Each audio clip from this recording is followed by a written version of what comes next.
You know, as much as it's nice to go out on these, like, long trips to hidden lakes and have these amazing experiences, it's also sometimes just good to, hit your local river. That's why I like to fish the Thames a lot. I'm trying to show you guys that there is a lot of good fishing to be had. You just gotta, you gotta do the legwork. You gotta walk around. You can't just go to the place that everybody goes to, because obviously pretty much it's going to be fished out. What you got to do is you got to park there, but then you got to walk, and for a good while, do some legwork, put the legwork in, fish for a bit, and I'm pretty sure you'll find the fish. The fish are here. The Thames has a lot of fish, anything from like creek chub right up to muskie. You can catch it on the Thames. Well, it didn't look this bad from when I drove up on the bridge.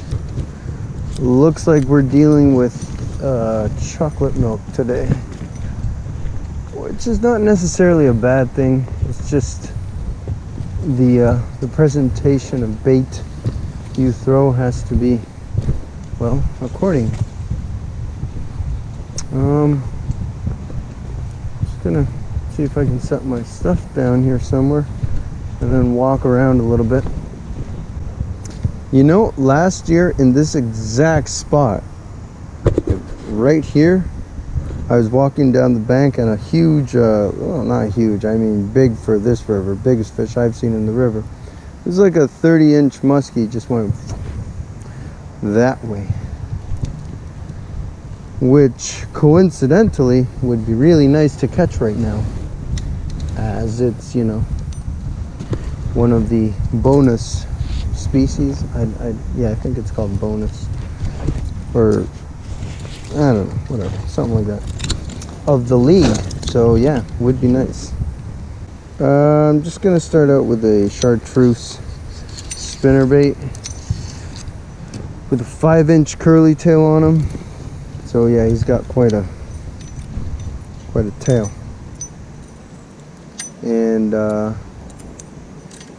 being the Thames, I do have a wire leader on him. I don't want to get broken off by a pike or something.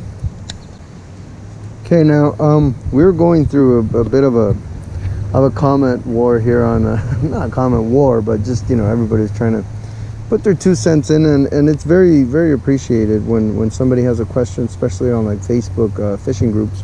But just as a rule of thumb, especially if you really just want to avoid getting bird's nests. I know everybody wants to play around with their breaks and doing this and doing that, but just as a rule of thumb, if you just want to fish, enjoy, and not have to deal with any bird's nest, keep your magnetic brake on 10, just because that's the easiest way to cast.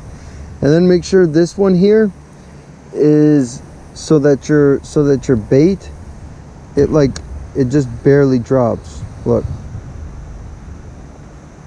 that is going to guarantee you 0 bird's nest.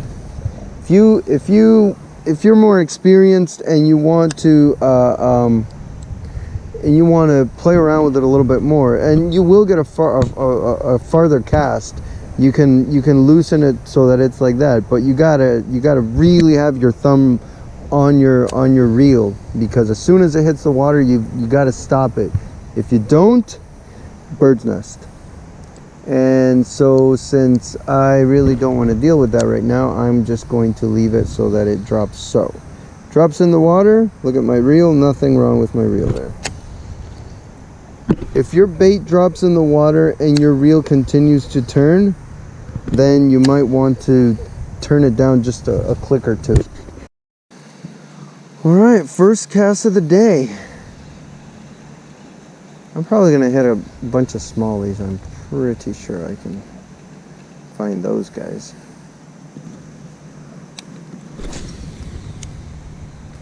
Cast out as far as you want, no bird's nest. I'm running 40-pound 832 Suffolks on this.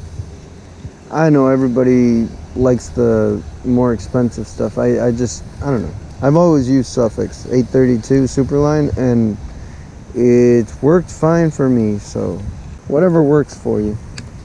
Whatever you find works best for you. Also, I know some people that go to the river, they'll pick a spot and fish there literally from like 8 in the morning to 8 at night. That is something I cannot do. And that is why I have so much trouble doing bottom fishing, is because I can't do that. I cannot go to one spot and just sit there and wait. So what I do is I make a few casts in one spot, you know, try to fan it out, cast, and look for cover, look for trees and stuff in the water, because that's where the fish like to hang out. And if there's nothing there, then move 10 feet, move 20 feet, depending on how much water you've covered so far.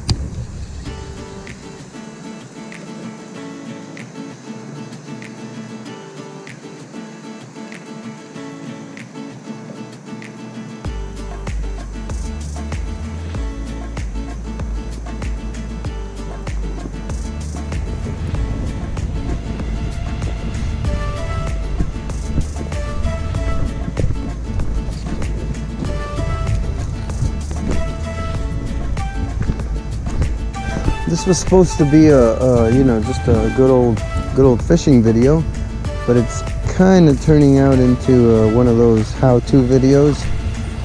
And I know I don't really do those. It's not that I have something against it. It's just that when I go fishing, I go fishing. But I don't know. I might start doing more. Just depends, I guess. Not sure. I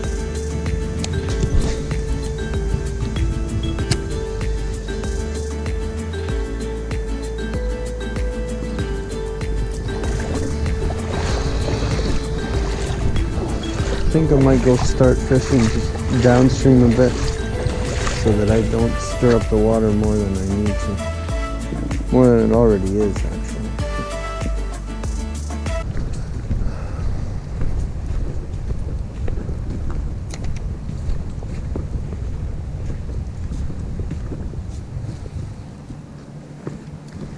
This right here is what I mean about walking. Make a few casts, move on. Make a few casts, move on. That's the way river fishing is. If you're fishing on a lake, it's a different story. But as far as rivers go, just move from pool to pool.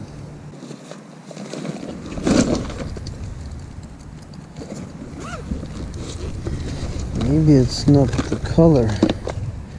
Maybe I need to switch to a different bait altogether.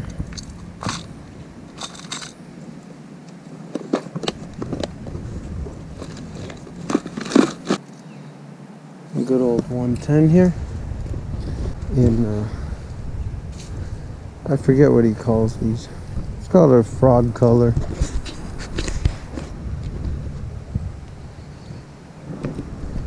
Again, here's what everybody forgets. Every time you switch a bait, you need to do this thingamajig again. Alright, that should be fine.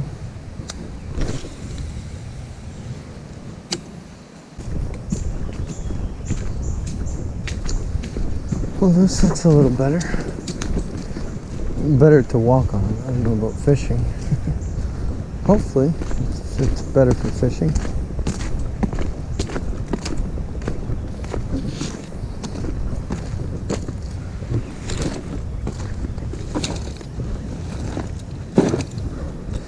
Now I know this isn't a secret spot just because, well, I've seen plenty of pictures with this background in it. But if you know if you know this spot, just don't scream it out to the four winds. Just keep it between us. You know the spot, I know the spot. Just leave it at that. Looks really nice here. for some smallie action, to be honest. Let's see if there is any. Okay, we've got something. It's a bass, but he's a good one. He's a really, really good one. Oh yeah. Look at this chunker, man. Wow.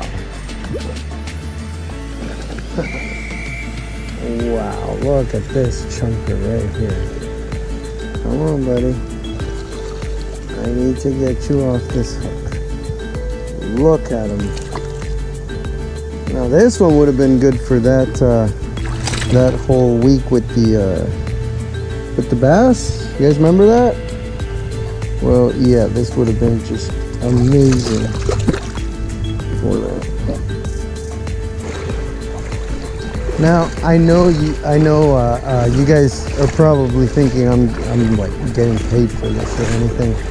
I'm not, but I just want to let you guys know that Nathan from Bad Habit Baits, bro, your whopper ploppers, they work. Hence this here 2.5 pound smallie.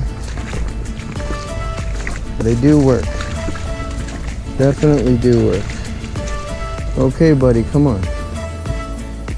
I just need to get you off of that thing. Okay. There we go. Look at the size of this football. Wow. You know what, buddy? I'm gonna need a weight. You know what the funny thing is also here is that I'm not fishing bright and early in the morning. Oh, look at that, 246. Okay, buddy. Show us how you go back home. There he is. Seriously?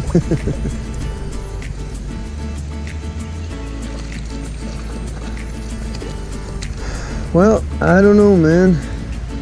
People keep telling me, you know, you got to use the 90 and this and that. Well, here's a 110, and it is catching them. Look at this. Look at the bait. Look at the fish. Like literally half his size. Anyways, good little chunker there.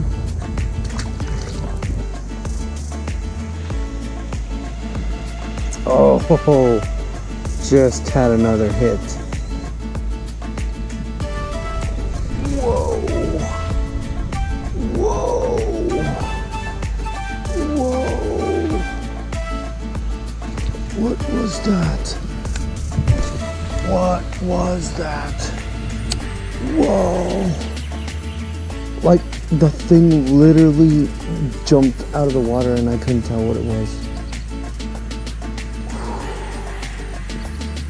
Oh my goodness, that was crazy. There he is, there he is. What is it? Oh my God, I think it's a pike. I really think it's a pike.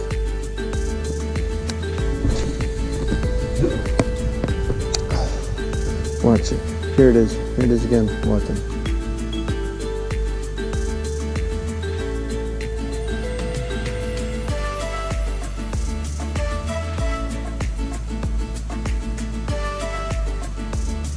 Please hit it again. This thing hit my bait twice already. Well, I don't know what that was, but it seems to have lost interest. My guess, pike. But man, he like completely jumped clear out of the water. I couldn't really tell because he looked kind of like white, didn't look green.